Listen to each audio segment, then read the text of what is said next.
네, 여러분 안녕하십니까? 플래비언 이슈 브리핑입니다. 8월 25일 바른믿음 웹사이트에 흥미로운 제목의 기사가 올라왔습니다. 김병훈 노승수 2단 조사건 그냥 합신으로 넘겨달라. 그럴 거면 왜 먼저 시작했지? 라는 제목입니다. 어떤 내용일까요?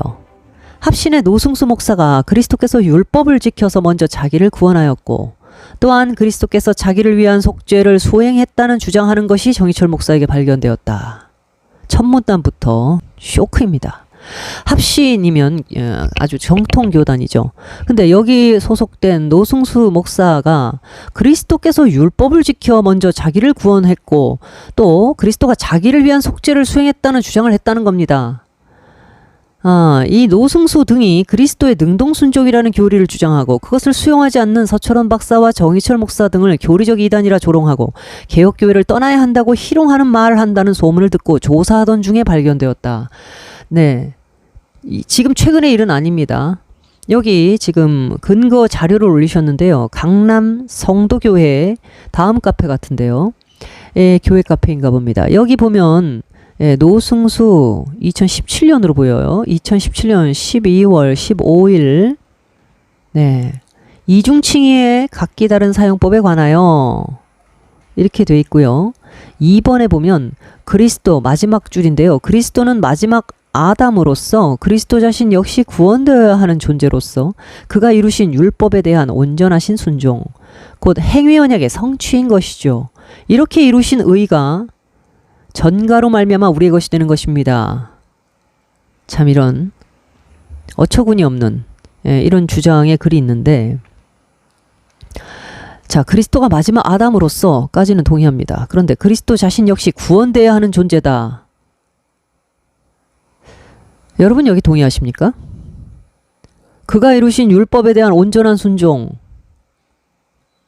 예수 그리스도가 율법에 대한 온전한 순종을 했다. 아니 그리스도가 성육신하신 하나님이시고 그건 우리와 모든 면에서 동일하시되 죄가 없는 분입니다. 율법을 지켰다 안 지켰다 이걸 논하는 것 자체가 난센스예요. 아니 율법보다 높으신 율법을 만드신 율법의 입법자이자 율법의 심판자인 분이 율법을 그러면 율법과 어긋나는 행동을 하셨겠습니까? 이건 뭐 당연한 얘기죠. 이건요 마치 너 숨 쉬는구나. 너 눈 2개 가졌구나. 너 팔다리도 있네. 너 사람이네. 이렇게 얘기하는 거랑 똑같습니다. 예수 그리스도가 눈 2개고 코 달리고 입 달려서 사람이네. 율법을 지켰겠네. 맞는 말이기도 하고 멍청한 말이기도 한 겁니다. 맞는 말이지만 매우 멍청한 수준의 말이죠. 그렇지 않습니까? 예수 그리스도는 율법의 입법자이고 동시에 심판자라고요. 그가 사람으로 와 계시던 부활승천하셨건 그는 하나님이고 사람이십니다. 그렇죠? 근데 율법을 지켜서 그 율법의 의로 구원을 받았다 하니까 문제인 거예요. 율법을 지켰다 안 지켰다 말 자체를 하는 것 자체가 멍청한 소리라니까요. 방금 얘기한 대로. 아니 그분이 그러면 율법에 어긋나는 삶을 살았겠냐고요. 그러나 그 어긋나는 삶을 살지 않았기 때문에 그가 율법으로 구원받았다. 그리고 그 구원받은 의를 우리에게 전가해서 우리가 그것 때문에 구원을 받았다. 이렇게 얘기하는 게 옳은 겁니까?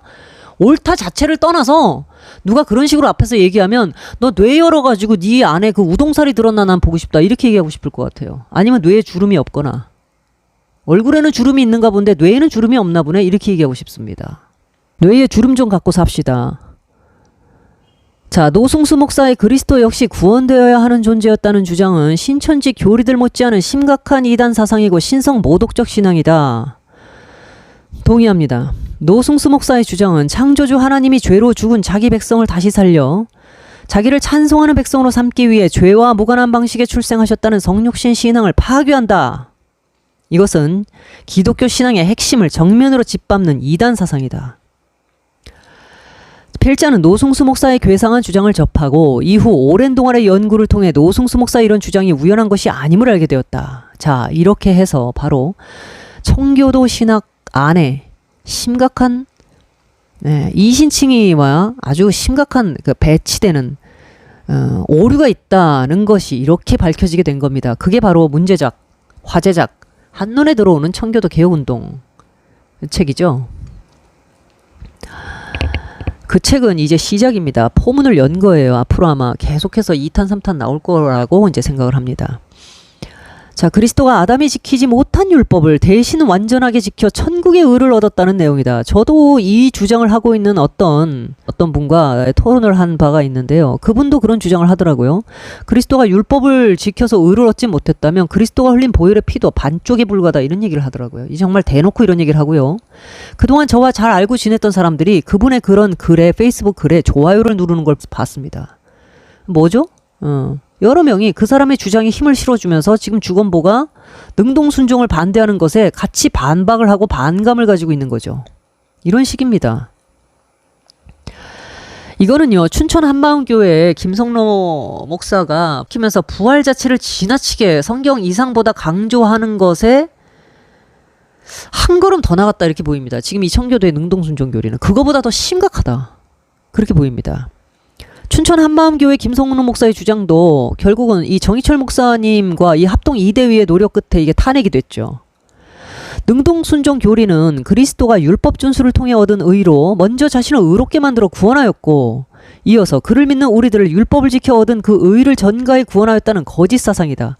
청교도 신학의 능동순종을 정통신앙으로 수용하면 성육신론, 기독론, 구원론이 이단으로 기울어진다. 정말 어떻게 이런 사상이 버젓이 정통 교리로 들어와서 신학교 강단에서 뭐 논문으로, 리포트로, 여러 시험들과 뭐 목사 고시와 뭐 이런 것들을 통해서 그냥 당연한 진리처럼 받아들여져서 배출돼 가지고 강단이라든가 일선 교회라든가 이런 데로 다 퍼져나가 있을 거 아닙니까? 그거를 뭐 드러내놓고 노골적으로 가르치는 사람이 있는가 하면 아예 그런 건 관심 없고 교회 성장학이나 이런 거 배워가지고 프로그램 해가지고 엉터리들도 하겠지만 나름 본인들이 굉장히 교리적으로 아주 잘 가르친다, 나는 엘리트다 하는 의식을 갖고 있는 사람들일수록 이런 걸 열심히 가르치는 거예요. 또 참 정말 사방의 지뢰입니다. 사방의 지뢰. 자, 필자는 노승수 목사의 이단 사상을 공개적으로 지적하고 회개를 촉구했다. 그러나 노승수 목사는 회개하지 않고 오히려 필자가 작성한 기사의 사소한 오류를 빌미로 필자를 한국 검찰에 고소하였다. 자, 어떻게 신학적 문제를 신학적 토론으로 하지 않고 검찰에 고소합니까? 예를 들어서 정희철 목사님이 노승수 목사님의 여기 보면 뭐 사소한 오류라고 하는데 뭐 사소한 문제는 있었다 칩시다. 근데 그 사소한 오류가, 죄송한 얘기입니다, 소새끼 말새끼 막 이런 욕설입니까? 아니면 노승수 뭐 당신 뭐 여자하고 뭐 이상한 짓거리 했다 또는 돈을 받아 먹었다라든가 뭐 이렇게 아주 심각한 명예훼손입니까? 어떤 내용을 가지고 고소를 했는지도 참 궁금하네요. 저는 목사가 고소는 절대 하면 안 된다 이렇게 생각하지는 않습니다. 네, 법으로 보호받아야 할 명예와 법으로 보호받아야 할 방어권 뭐 이런 게 당연히 있어야죠. 그럼 목사니까 그런 건 해서는 안 된다. 뭐 저는 그렇게 생각하지는 않습니다. 뭐 남발하는 게 문제겠죠. 근데 이 케이스는요, 공개적인 자리에 스튜디오에 두 분을 모셔다가 사회를 중립적으로 보면서 차라리 그렇게 토론을 뭐 방송으로 송출해 준다든가 했다면 참 멋있지 않았을까 이런 생각이 들어요. 근데 이제 그런 좋은 기회로 삼을 수 있었던 것을 무슨 검찰에 고소를 하고 또 노승수 목사가 합신교단에다가 정희철 목사에 대해서 헌의를 올렸다는 거예요. 이 사람의 사상을 조사해달라 이랬다는 겁니다. 그러니까 누가 먼저 이런 식으로 문제를 진흙탕 싸움으로 만들었느냐 하는 것은 여기 지금 사실이 나와 있지 않습니까? 이런 사실을 알지도 못하고 정희철 목사에 대해서 편견을 가지고 있는 사람들이 정희철 목사가 마치 합동 2대위에 먼저 이 사람을 헌의해가지고 이단으로 만들려고 작정하고 움직였다 이렇게 얘기하는 사람들이 있어요. 그분들은 스스로 양심을 좀 한번 돌아보고 사실을 제대로 확인해보지도 않고 내가 너무 함부로 말했구나 하는 부분에 대해서 좀 반성을 해야 될 것 같습니다. 반성을 해야죠. 자, 이렇게 했는데 어떻게 해결됐느냐. 우선 정희철 목사님이 미국 시민인데다가 미국에는요 명예훼손법이 형법으로 없어요. 민사로 뭐 하든가 말든가 형법이 없어요. 명예훼손이나 모욕이 없습니다. 자, 그 다음에 이제 이단성 같은 거를 좀 확인해달라 이렇게 해서 헌의를 한 거죠, 사실. 거기에 대해서는 합신해서 교류를 금지하자 이런 식으로 보고서를 썼다고 합니다. 자, 그렇게 되니까 이제 정희철 목사님도 이런 식의 이제 수모를 받은 거잖아요. 수적으로는 또 상당히 열세였을 겁니다. 초반에는 상당한 열세였을 거예요. 아무리 주장을 해도 모두가 다 이것이 진리다라고 믿고 있는데 왜 너만 헛소리를 하냐. 이렇게 해서 이제 사람의 권세와 숫자로 눌러버리는 거죠. 이것이 말이 옳으냐 틀리냐 이거를 따져보기보다는 야, 모든 정통 교단들이 다 그렇게 가르치고 있어 하는 식으로 그냥 질식을 시키도록 그냥 이렇게 눌러버리는 거죠. 어지간한 사람은 못 배겨냅니다. 자, 그 다음에 합신의 교수 김병훈 교수도 노승수와 같은 주장을 하고 있는 것이 또 확인이 됐다는 거예요. 이게 추적을 하면 할수록 거대한 줄기가 땅 밑에 깔려 있는 걸 보게 되는 거죠. 뭐 고구마 줄기 하나 잡아내려니까 막 덩쿨채 막 끌러 나오려고 하는 막 진짜 소나무 뿌리 하나 이게 뽑아야 될 정도로 엄청나게 이게 오래된 뭐 그런 아주 지독한 카르텔이죠. 카르텔이라고 얘기해서 죄송하지만 그게 카르텔인지 뭔지도 모르고 그냥 그게 정통 교리라고 그냥 가르쳐 왔으니 그렇게 배워 왔으니 누군들 이거를 맞서려고 하거나 이걸 깊이 생각하겠습니까? 당연히 옳다고 생각하는 우리가 관습에도 그렇고 어떤 문화에도 그렇고 그냥 이것을 하나의 절대적 진리로 받아들이면 그 이상 누구도 거기에 묻지도 따지지도 않잖아요. 개혁주의가 사실은 이것을 반대하고 일어나서 종교개혁이라고 하는 어마어마한 영적 싸움을 해낸 것이죠. 실제적으로도 그렇지만.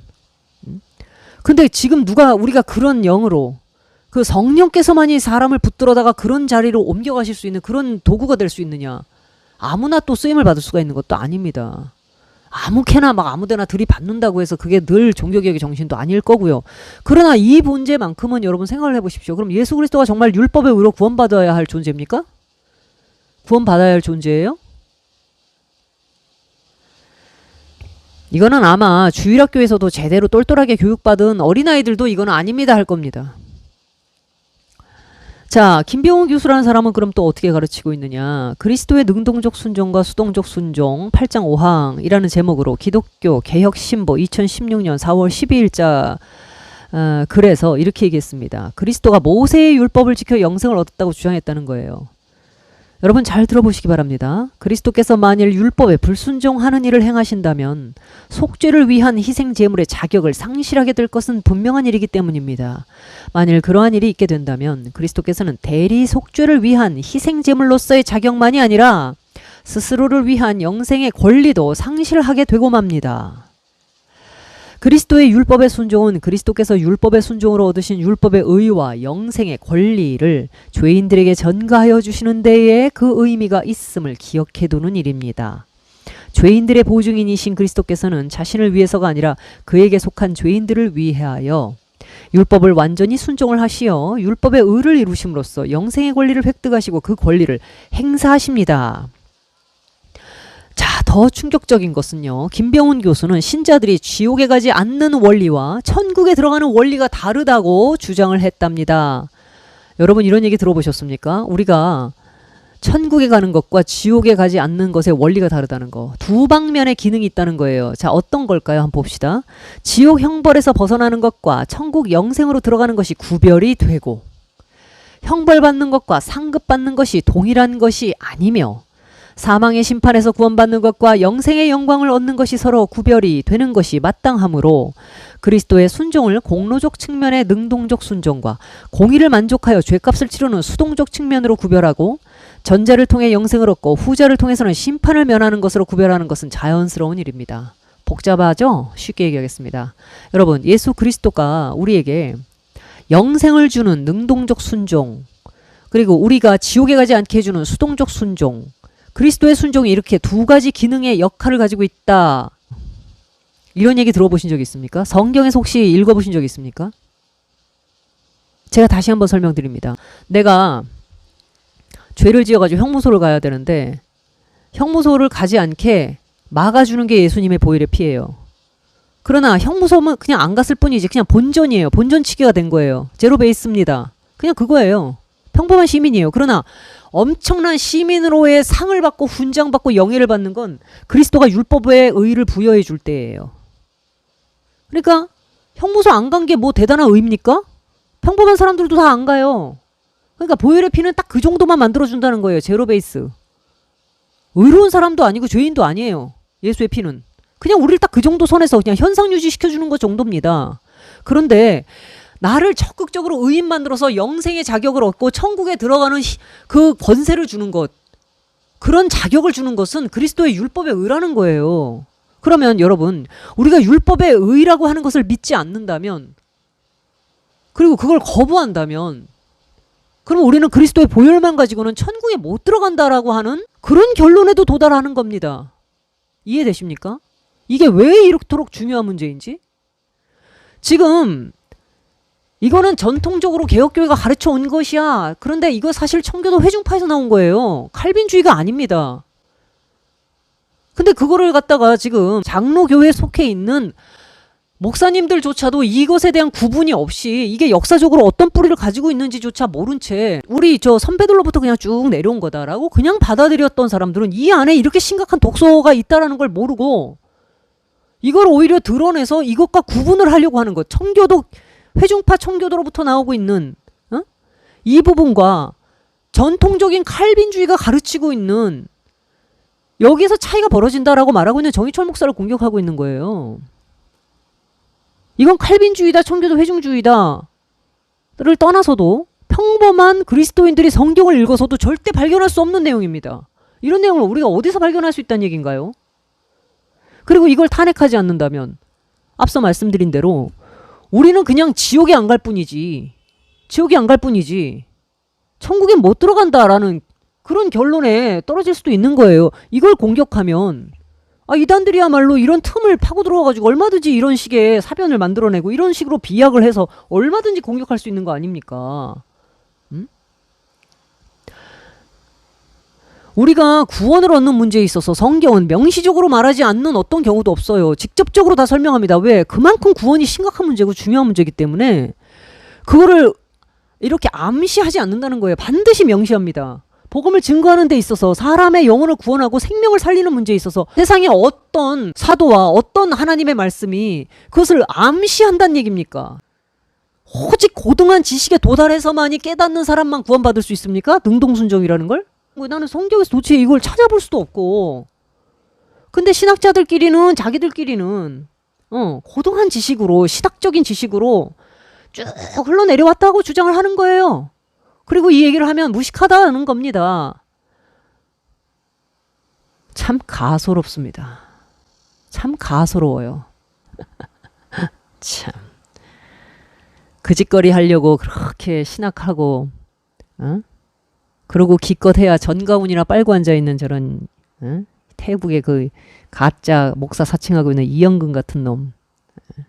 온갖 입에 욕설을 다 달고 앉아가지고도 꼴에 그게 총신이 학벌이라고 피고 그걸 떠들고 앉아있는 놈들이 있는가 하면 주제 파악도 안 되고 지금 이게 능동순종이 뭔지 회심준비론이 뭔지 헷세드가 헬라어인지 히브리어인지도 모르는 수준 가지고도 총신 어떻게 기어 들어가가지고요. 그때 당시에 92년도에 도대체 총신에 무슨 일이 벌어진 겁니까?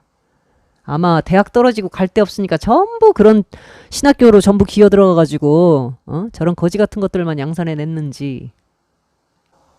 합신에서 정의철 목사에 대해서 어떤 보고서를 냈는데요. 결국 그 바른믿음과 정의철 목사가 부정하는 교리판단건에 대한 신학연구위원회 보고서라는 내용이 있는데 아주 짧아요. 무엇보다도 이러한 행위는 교회에 큰 상처를 주고 교인들을 혼란케 하며 바른 교리에서 이탈케 하여 현혹시키는 악한 일입니다. 이렇게 썼는데요. 자, 지금 제가 브리핑한 대로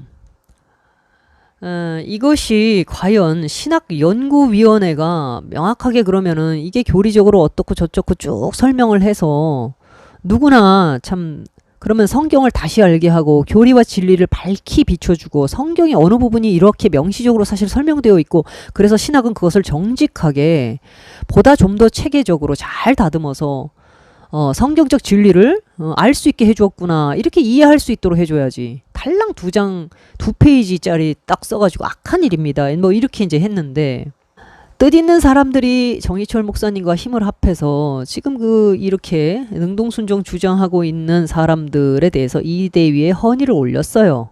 그리고 이게 배정을 받았습니다. 그래서 김병훈, 노승수 두 사람이 합동 합동 2대위에 이단성 조사 배정을 받았다. 이제 이렇게 얘기를 해요. 자, 이제 이렇게 나옵니다. 일반적 순서를 따른다면 오늘 9월 합동총회에서 김병훈 노승수 목사 이단성에 대한 공개적 결론이 발표된다. 합신이 먼저 김병훈 교수도 소속된 신학위원회를 통해 필자에 대한 연구 보고서를 작성했고, 김병훈 교수가 소속된 신학위원회에서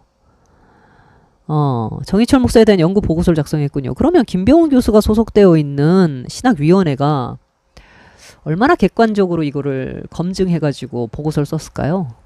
김병훈 교수가 없다 하더라도 어느 정도는 팔이 안으로 기우니까 별로 기대하지도 않습니다만, 그럼에도 이거는 좀 우스꽝스러운 일이네요. 본인이 소속된 신학위원회를 통해서 필자에 대한 연구 보고서를 썼다. 정희철에 대한 연구 보고서를 썼다. 참. 자, 그러면서 정희철 목사를 교회를 어지럽히는 악한 사람이라고 했다. 합신이 먼저 정희철 목사에 대해 매우 높은 수준의 신학 보고서를 작성했으므로 합동 2대위가 이 노승수, 김병훈 두 사람의 이단성에 대한 결론을 내리고 교류금지 또는 이단성 있음 등을 공표하는 것이 자연스러운 일이다. 그런데 자, 이런 일이 벌어지고 있어요. 합신의 여러 사람들이 지속적으로 합동 2대위 멤버들을 접촉해서 합신 교수와 목사에 대한 건을 합신으로 좀 그냥 보내달라. 왜 이러는 걸까요? 합신 측에서 합동 2대위에 지금 자기 교단의 그 중요한 두 간판 교수죠. 김병훈 교수가 지금 거기에 속해 있으니까. 이 사람들이 지금 합동 2대위에 올라가 있다는 것만으로도 치명적인 거죠. 그렇지 않습니까, 여러분? 합동 2대위에 올라갔다는 소문이 당사자들에게 제일 먼저 들어갔을 것이고, 그러면 그 관계자들이 먼저 알죠. 이거 발표되면 이 무슨 망신입니까? 정희철 목사는 굳이 그렇게 따지자면 교수도 아닙니다. 총신의 교수도 아니고 바른믿음이라고 하는 웹사이트를 통해서 훌륭한 논객의 역할을 감당하고 있는 분이기는 하죠. 그러나 아니 조직신학 교수를 감당하고 있는 합신 측에 그런 두 교수를 합동해서 합동 2대위에 이름이 올라갔다고는 하는 것만으로도 그쪽에서는 엄청난 치명타인 거예요, 이거는. 그러니까 합동 2대위 멤버들을 접촉해가지고 그냥 우리 교단에서 알아서 할 테니까 그냥 빼달라 이렇게 되는 거죠. 내려달라. 그러면서 이렇게 얘기한답니다. 우리가 합동에 정희철 목사를 건드리지 않을 것이니 합동에서도 합신 사람들을 건드리지 말아달라. 그러니까 왜 되지도 않을 싸움을 합니까? 제가 왜 되지도 않는 싸움이라고 얘기했냐면요. 이거는 어느 교단이 더 세다 그런 얘기를 하는 게 아니에요. 교단이고 뭐고 간에 어쨌든 이런 싸움은요. 누가 더 성경적이냐 결국 그것으로 끝납니다. 아무리 교단이 여전히 권모술수가 판치고 정치 논리가 신학 논리를 뒤집어 엎을 수 있고 얼마든지 매장할 수 있다 어쩌고 저쩌고 해도요. 많은 사람들이 보고 있는 사안을 역사의 기록이 남을 이런 문제들은요. 그렇게 많은 사람의 눈을 쉽게 속이지 못합니다. 그래서 저는 신학적인 문제 이런 문제는요. 성경적으로 끝까지 하나님 말씀을 수호하는 사람은 반드시 이긴다 이렇게 믿어요. 아무리 처음에는 지금 많은 세력을 가지고 있는 것 같고 인맥들을 동원하고 어쩌고 해도요. 그렇지 않습니다. 그래서 이단 문제 다루시는 분들 가지고 무조건 돈 논리로 움직인다. 대부분 보면요. 이단 옹호자들이 그딴 소리예요. 그리고 잘못된 이단 결의가 된 것들 그러면 그거 분명히 그 잘못된 문제들에 대해서 함부로 사람 정죄한 사람들도 반드시 그 대가를 치릅니다. 그런데 결국은 같은 이단 문제를 다루는 사람들에 의해서 그렇게 해요. 하나님께서 가만두지 않습니다. 왜? 이런 문제는 사람이 하는 게 아니에요. 하나님께서 하시는 겁니다. 어떻게? 말씀이 살아있기 때문에요. 진리의 문제에 있어서는 목숨을 내걸고 달려들 수 있도록 도와주실 뿐만 아니라 뜻있는 사람들이 반드시 모여들게 돼 있어요. 자, 그런데 합신이 신학연구위원회 이름으로 정희철 목사에 대해서 먼저 그렇게 말 같지도 않은 그런 페이지 2개를 냈으면 그랬으면 그 부분을 철회를 하던가 해야지. 이제 와가지고 자기네는 그런 식으로 해놓고 합동 2대회에 올라가 있는 자기네 교수 2사람 이름 빼달라고 뒤에서 읍소하고 이렇게 하면 안 되죠. 정치적으로 타협하려고 그러면 안 되죠. 당당하게 신학적 검증을 받으십시오. 네? 김병훈, 노승수 두 분에 대한 신학적 검증을 받으시라고요. 당당히. 에? 그러면 결국엔 정희철 목사는 뭐 총실의 대표적 얼굴도 아니기 때문에 합신 쪽에서 함부로 해도 되고, 자기네 간판 스타니까 두 사람 합동에다가 얘기해가지고 그래도 우리가 서로 교수들끼리 좀 살려줍시다 해가지고 정치적 문제로 풀려고 하는 겁니까? 그러면 정희철 목사에 대해서 지금까지 정치적 문제로 그런 목사님들 괴롭힌다라는 식으로 음해한 사람들 입을 자크 채워야 될 것 같은데요? 누가 정치적으로 지금 구는 겁니까? 누가 정치적 짓을 하는 거죠 지금?